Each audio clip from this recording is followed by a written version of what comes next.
Before we hear from anybody, though, here's Herman Green. He's going to explain to us how the election will be won. Thanks, Dion. Viewers, welcome to our Decision 2020 virtual presentation. We will walk you through how this election will populate the lower house.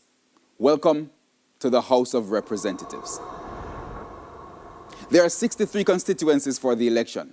Both parties will be hoping that at the end of tonight, most of their candidates would have earned a place here. Now, we'll take you through this race to 32. 32 because that's the magic number. It's the lowest number of seats a party needs to win this election. 32 and above ensures they have enough seats to form the government and take their place at the right of the Speaker when the new Parliament convenes. This was the composition of Parliament before it was dissolved. 34 on the government side, which includes the Speaker of the House, who would be in that seat behind me. Then, on the left of the Speaker, it was 29 seats. That's the number of seats the opposition had before Parliament was dissolved on August 13.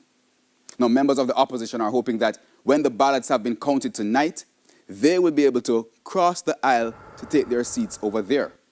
While the government ranks, they are hoping to maintain the status quo and remain on the right of the Speaker, while increasing their majority from the 34 they had in the previous Parliament. But today, that slate is wiped clean. There are no government seats, there are no opposition seats at the moment. The results of today's election will fill them in. So, who will be the winner this evening? Who will reach 32 seats or more and form the majority party in Gordon House and control Jamaica House? That you'll have to wait and see. Dion?